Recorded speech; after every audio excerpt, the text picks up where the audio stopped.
Donc, ce matin, je vous dirai que la semaine dernière, vous vous souviendrez qu'on a commencé à aborder le sujet de « Je bâtirai ma vie sur un engagement envers Dieu ».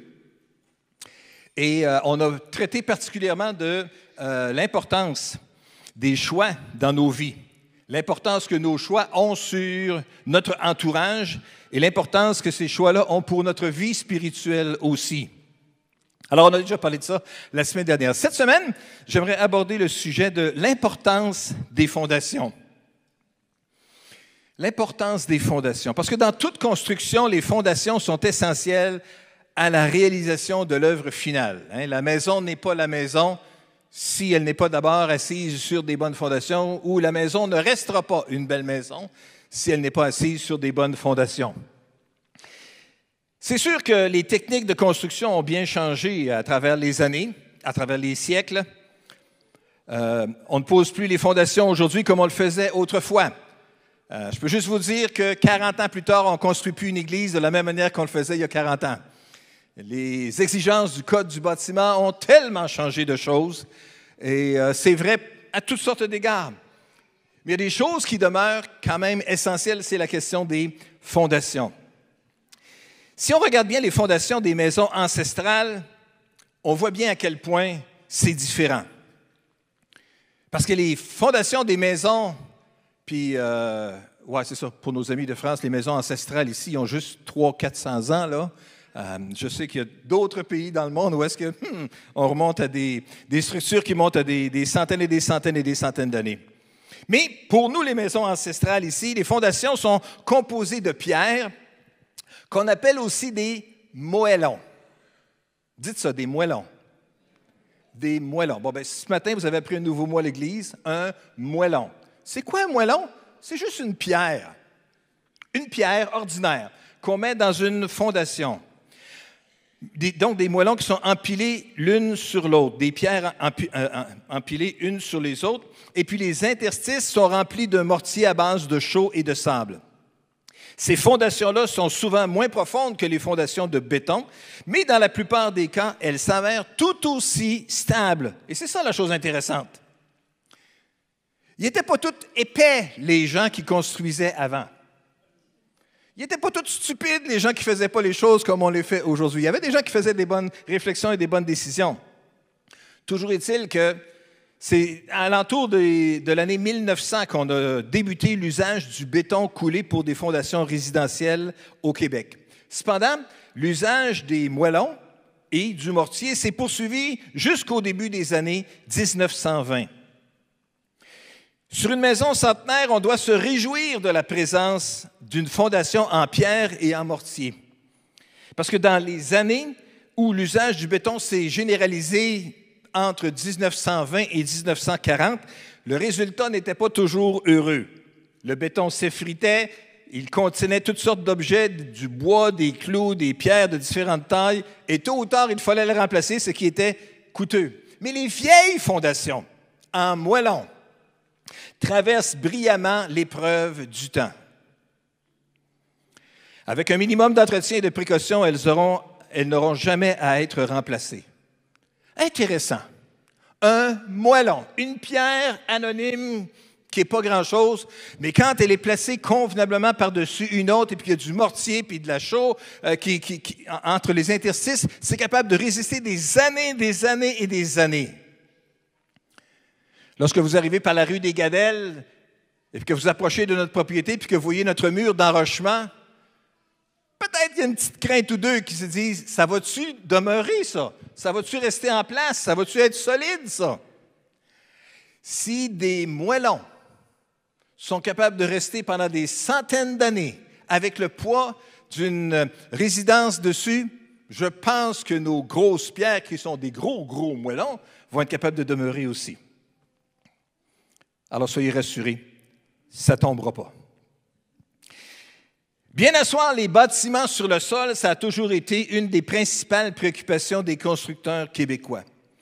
Si au début de la colonie, la plupart des maisons en pièces sur pièces reposaient directement sur le sol, très tôt quand même, on a adopté l'habitude d'élever les bâtiments sur des fondations. Parce qu'on s'est rendu compte que l'eau qui ruisselle, elle rentre rapidement dans le salon, dans la cuisine, C'est-à-dire salon, cuisine, chambre à coucher. Tout ça, c'était une pièce, là. Ça rentrait rapidement. Alors, ça nous dit quelque chose sur l'importance des fondations alors qu'on veut bâtir notre vie. Je bâtirai ma vie sur des fondements solides, sur un engagement envers Dieu, sur une fondation solide pour ma vie spirituelle. Je bâtirai ma vie sur des fondations solides pour ma vie familiale avec les enfants, comme on vient de présenter ces enfants au Seigneur.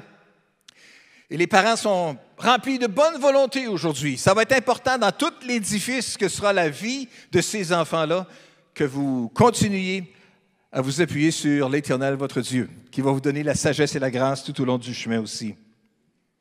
Avant tout projet, donc, les fondations, c'est quelque chose d'important, c'est quelque chose à considérer. Si on veut que l'œuvre dure dans le temps, et bien sûr, on veut que notre vie avec Dieu, que notre marche avec le Seigneur, ça dure. Ça ne dure pas juste pour 10 ans, 15 ans, 20 ans, 50 ans, 60 ans, mais que ça dure éternellement. Amen. Bâtir notre vie sur un engagement avec Dieu et sur un engagement solide, pour cela, il faut d'abord prendre le temps de réfléchir comme il faut. Et la Bible nous dit même qu'il faut prendre le temps de s'asseoir pour calculer. Dans l'Évangile de Luc, au chapitre 14, nous lisons, Jésus parle et dit, « Si quelqu'un vient à moi et n'est pas prêt à renoncer à son père, à sa mère, à sa femme, ses enfants, ses frères et ses sœurs, et même à son propre moi, il ne peut être mon disciple. Celui qui ne porte pas sa croix et qui ne me suit pas ne peut être mon disciple. En effet, si l'un de vous veut bâtir une tour, est-ce qu'il ne prend pas d'abord le temps de s'asseoir pour calculer ce qu'elle lui en coûtera et de vérifier s'il a les moyens de mener son entreprise à bonne fin? Sans quoi, s'il n'arrive pas à terminer sa construction après avoir posé les fondations, il risque d'être la risée de tous les témoins de son échec. » Dans ce passage-là, ici, Jésus parle de l'importance d'arrêter, de réfléchir, de s'asseoir pour calculer. On a parfois l'impression que quand on est croyant, on n'a pas besoin de réfléchir. On a juste besoin d'y aller impulsivement, selon notre cœur ou selon l'élan de notre âme. Mais Jésus nous parle à beaucoup d'endroits dans les Écritures de l'importance de réfléchir. Il n'y a rien de mal contre la réflexion. Ce n'est pas mauvais, la réflexion, c'est bon, la réflexion. Lorsqu'un constructeur ne compte pas le coût de son projet de construction ou le sous-estime, la construction peut être laissée incomplète. Les chrétiens peuvent avoir à faire face à différentes difficultés. Alors, il faut juste réfléchir avant, est-ce que je suis prêt à prendre cet engagement-là? Et qu'est-ce que c'est les choses qu'on peut perdre? Peut-être une perte de statut social ou de richesse. Peut-être qu'on peut avoir à abandonner le contrôle de son temps, de sa carrière ou de ses ressources financières. Dans certains pays, les chrétiens peuvent même être séparés de leur famille ou être mis à mort.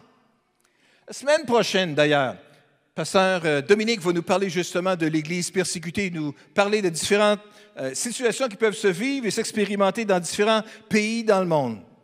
Ici, nos limites, les difficultés, la persécution, c'est d'être peut-être un peu la risée de nos amis, ou d'être ignoré, ou d'être traité comme peu de choses, ou de se faire moquer de nos croyances. Mais dans certains pays, le prix à payer est beaucoup plus élevé. On a besoin de prendre conscience de ça. Quand on a envie de se plaindre de la situation dans laquelle on est, des fois de considérer les situations qui se vivent ailleurs peuvent nous donner un regard différent sur les bénédictions que nous expérimentons ici. Suivre Jésus ne veut pas dire une vie exempte de troubles, mais nous devons compter avec soin le coût avant de devenir un disciple de Jésus, avant de s'enligner ou d'enligner notre vie. Le contexte du passage que nous venons de partager, quand Jésus dit « Si quelqu'un vient après moi, on n'est pas prêt à renoncer », prendre le temps de s'arrêter et de calculer. Le contexte donc de ce passage-là, c'est lorsque Jésus quittait la maison d'un pharisien où il avait été invité pour un repas.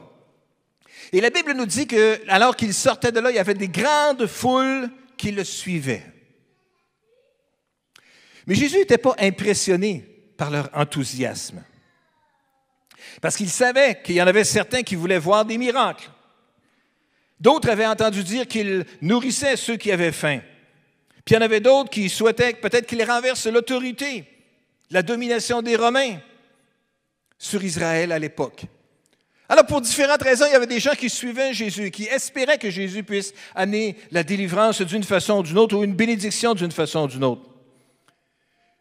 Mais dans cette affirmation que Jésus fait ici, il clarifie la situation qu'à l'égard d'être son disciple, d'être quelqu'un qui va le suivre. Jésus est beaucoup plus intéressé par la qualité de l'engagement que par la quantité de ceux qui le suivent. Avez-vous bien compris? Quand Jésus veut parler de ce que c'est être un disciple, il est beaucoup plus intéressé par la qualité de l'engagement que nous prenons à son égard, après avoir pris le temps de calculer et de réfléchir, qu'à la quantité de personnes que ça pourrait représenter. C'est sûr que humainement, de voir un grand nombre de personnes qui s'ajoutent, c'est réjouissant. Mais Jésus, avant de se réjouir par les grandes foules qui le suivaient, voulait mettre les règles claires concernant ce que c'était d'être un disciple. Un disciple, c'est quelqu'un qui apprend, quelqu'un qui s'attache à son enseignant afin d'apprendre un métier ou un sujet particulier. C'est quelqu'un qui apprend en voyant et en faisant. Le mot le plus proche de disciple, aujourd'hui, dans notre contexte, ça pourrait être un apprenti. Un apprenti. On utilise un petit peu moins ce terme-là aujourd'hui. On utilise plutôt des badges, des petits cartons plastifiés en formation. Il y en a beaucoup de « en formation ». Hein? Ce n'est pas leur nom. C'est juste pour nous aider à être un petit peu plus patients avec la personne à la caisse qui est plus lente ou qui se mêle. C'est juste pour pas douter des informations qu'ils pourraient nous donner sur la qualité de certains appareils électroniques, quelque chose comme ça qu'on veut acheter, mais on veut juste avoir un deuxième avis. Peux-tu demander à ton formateur, s'il vous plaît, puisque tu es en formation, de venir dire qu'est-ce qu'il en pense? Hein? Formation. Un disciple, c'est quelqu'un qui est en formation, c'est quelqu'un qui suit Jésus, qui vit avec Jésus, qui voit Jésus agir, qui voit Jésus faire des choses. Pour être un disciple, la Bible nous dit, si quelqu'un vient à moi et n'est pas prêt à renoncer à son père, sa mère, à tout son entourage, et même à son propre moi, il ne peut être mon disciple. Nous devons aimer Jésus suprêmement, même plus que nous aimons notre propre sang, notre propre chair. Notre amour pour Jésus doit être si intense que tout autre amour est comme un désintérêt, de la haine en comparaison. En fait, dans certaines traductions, ça nous dit « si quelqu'un vient après moi et s'il ne haït pas son père, sa mère ». Et là, juste plutôt que haïr dans ce passage-là, ici dans la traduction du Sommeur, ça nous dit « n'est pas prêt à renoncer ». Ça veut dire ça. La haine, ce n'est pas de vraiment haïr les gens, mais c'est que notre amour pour Jésus est tellement grand, tellement puissant, tellement passionné par rapport à tout autre, que ça fait paraître le restant comme du désintérêt. Préférer, aimer, aspirer à connaître, être proche de Jésus. Un disciple, donc, c'est quelqu'un qui apprend et qui s'attache et qui regarde et qui reproduit tranquillement, pas vite, comment est-ce que les choses se font. Pour être un disciple de Jésus, pour avoir les fondations basées sur du solide, il faut d'abord, premièrement, reconnaître l'importance de réfléchir, d'arrêter, de s'asseoir et de calculer quel sera le coût. Premièrement, réfléchir au coût qu'il y aura à faire. Deuxièmement, pour être capable de bâtir notre vie sur un fondement solide, il faut s'assurer de poser des fondations sur du solide. Puis on va tourner dans un passage qu'on connaît bien dans l'Évangile de Luc, encore une fois, au chapitre 6 cette fois-ci, et au verset 46. Jésus dit, « Pourquoi m'appelez-vous Seigneur, Seigneur, alors que vous n'accomplissez pas ce que je vous commande? Savez-vous à qui ressemble celui qui vient à moi et qui écoute ce que je dis et l'applique? C'est ce que je vais vous montrer. Il ressemble à un homme qui a bâti une maison. Il a creusé, il est allé profond et il a assis les fondations sur le roc. » Quand le fleuve a débordé, les eaux se sont jetées avec violence contre la maison, mais elles n'ont pas pu l'ébranler parce qu'elle était construite selon les règles de l'art. Mais celui qui écoute mes paroles sans faire ce que je lui dis ressemble à un homme qui a construit sa maison directement sur la terre meuble, sans lui donner de fondation. Dès que les eaux du fleuve se sont jetées contre elle, la maison s'est effondrée et il n'en est resté qu'un tas de ruines. La maison bâtie sur le roc et la maison bâtie sur le sable ou la terre meuble.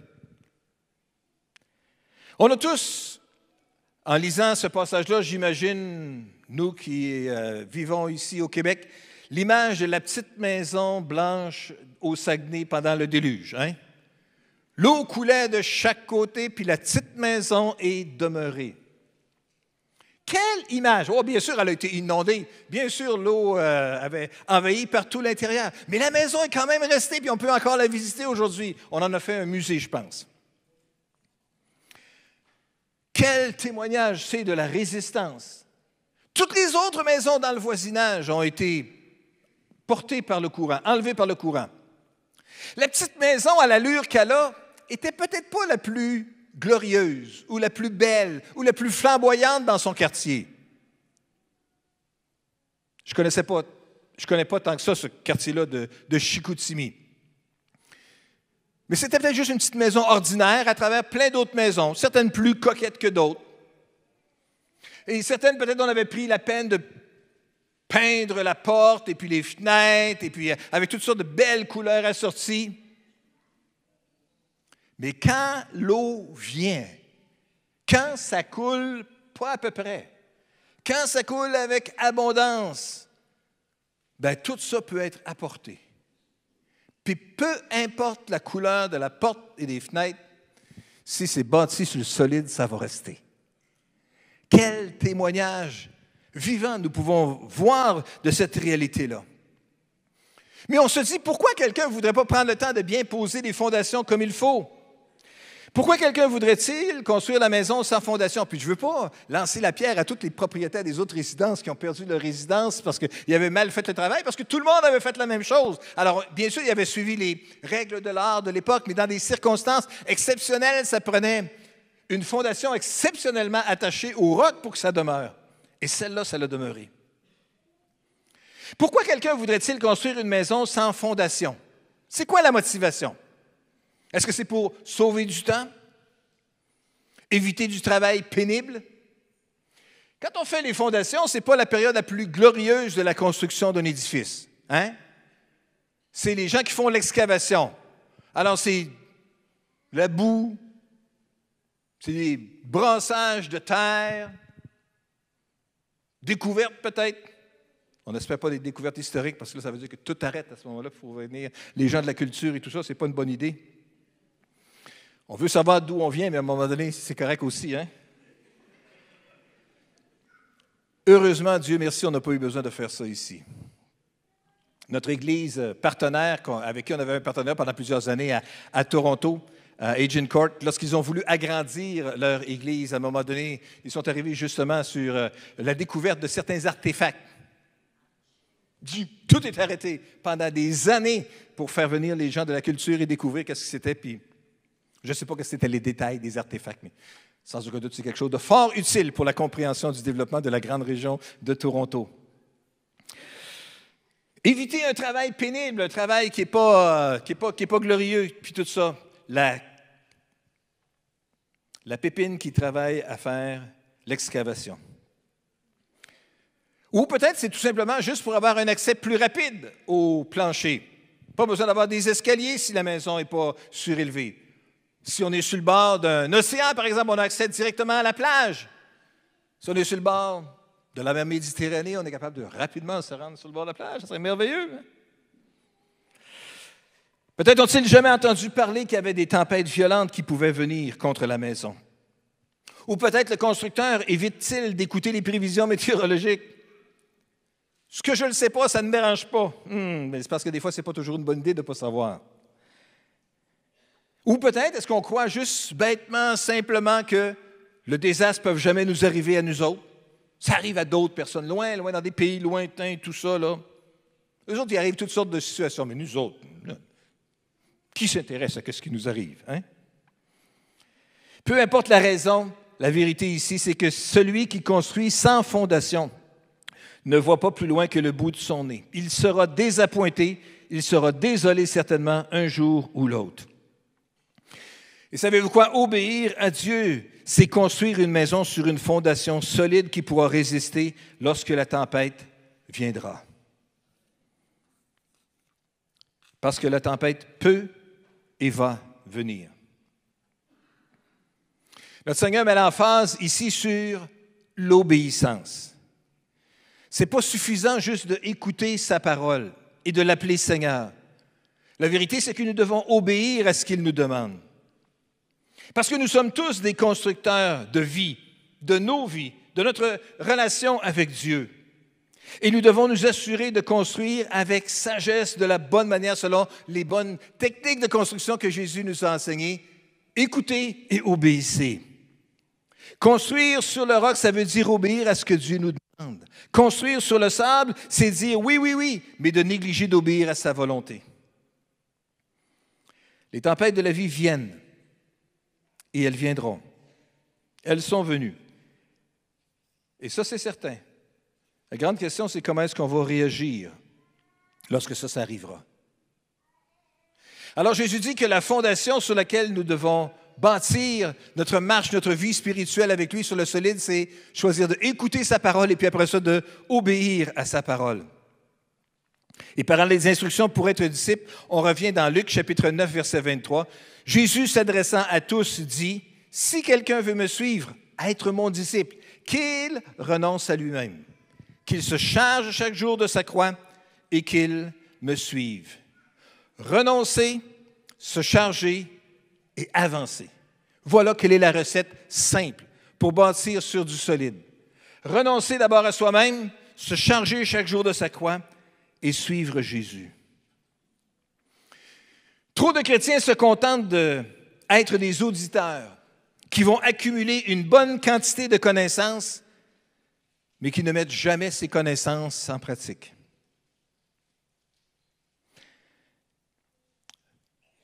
Se charger chaque jour de sa croix. Dans le monde romain, la croix était un symbole de honte, de culpabilité, de souffrance et de rejet. Il n'y avait pas un moyen plus méprisable de mourir que d'être sur une croix. Et Jésus nous dit ici que si on veut le suivre, il va être prêt à vivre avec cette réalité-là. Pour suivre Jésus, nous devons premièrement dire non à nous-mêmes. Non seulement à nos plaisirs ou à nos possessions, mais à nous-mêmes. Puis après ça, nous charger de la croix chaque jour. Ça signifie s'identifier à Jésus dans le don de soi, dans la souffrance et dans le sacrifice. Qu'il renonce à lui-même et qu'il se charge chaque jour de sa croix. On ne peut pas se crucifier soi-même. Mais nous pouvons faire ce que la Bible nous dit, céder nos corps comme un sacrifice vivant, saint et agréable à Dieu. Ce qui sera un culte raisonnable, n'est-ce pas, dans Romains chapitre 12. Et il a laissé Dieu faire la suite après ça.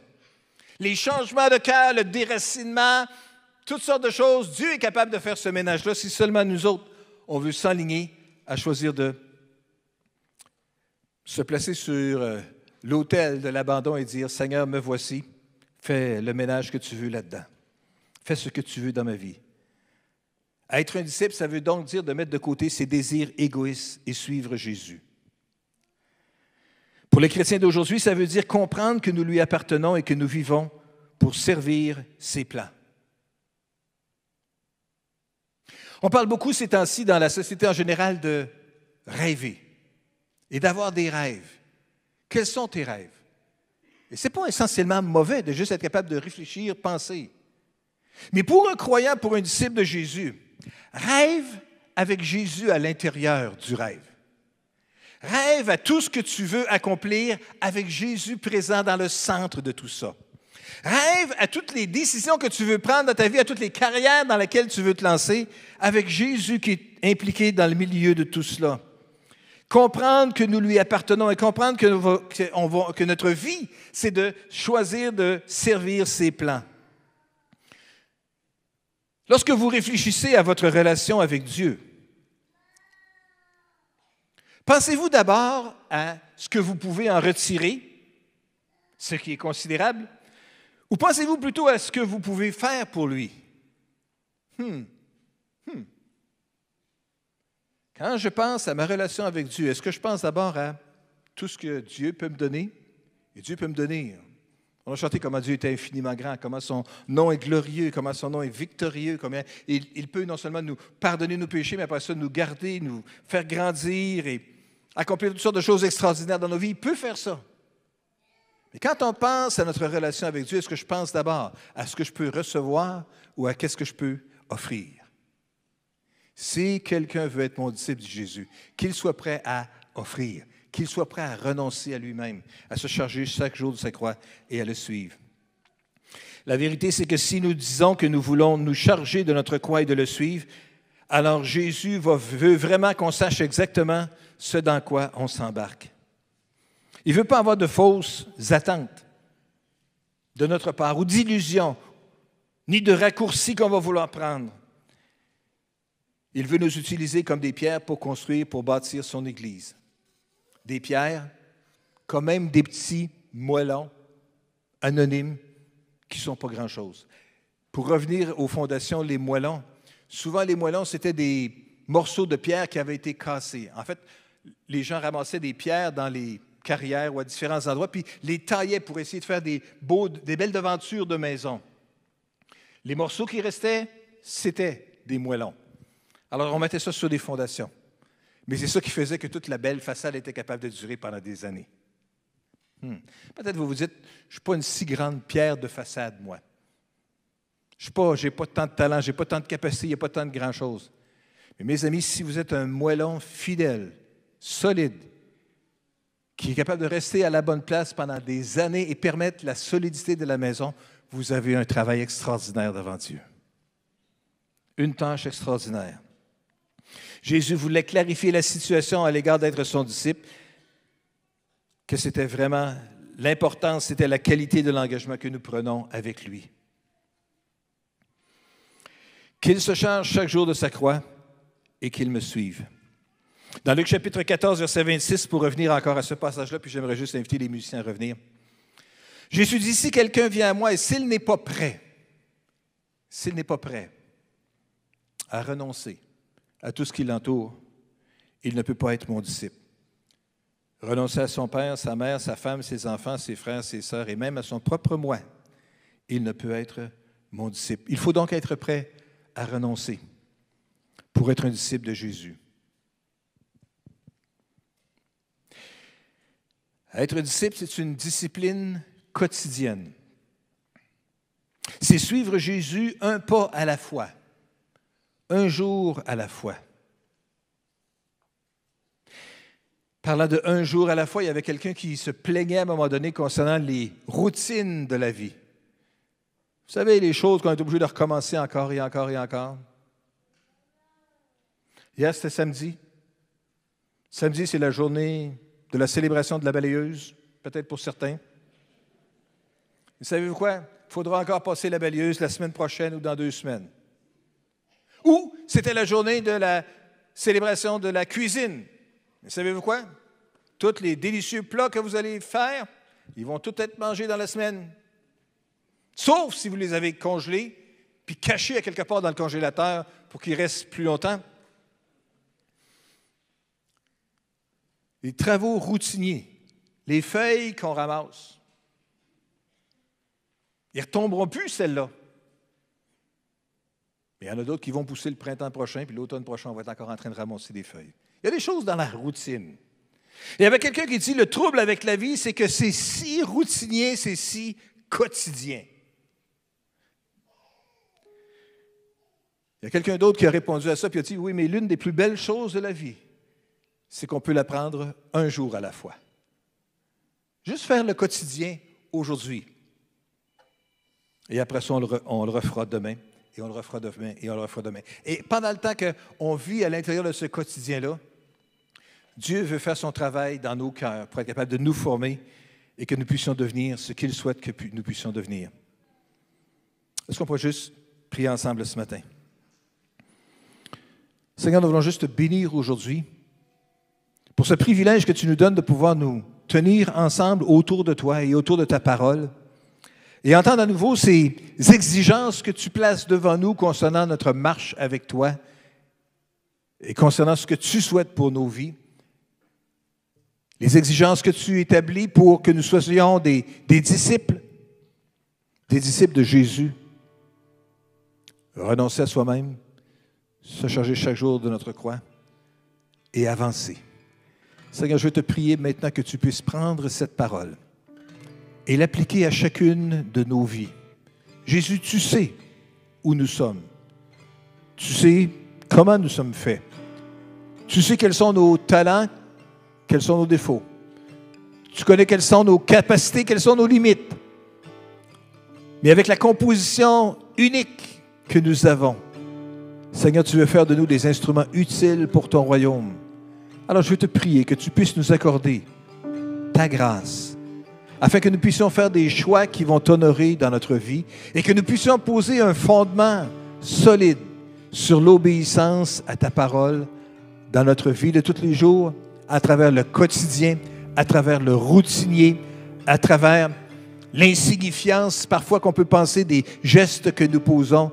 Aide-nous à le faire de manière à te glorifier, de manière à ce que toi, tu reçoives la gloire. Et Seigneur, viens agir dans chacune de nos vies pour faire de nous les hommes et les femmes de Dieu que tu souhaites que nous devenions. Nous donnerons à toi seul la gloire, Seigneur, au nom de Jésus. Amen et amen.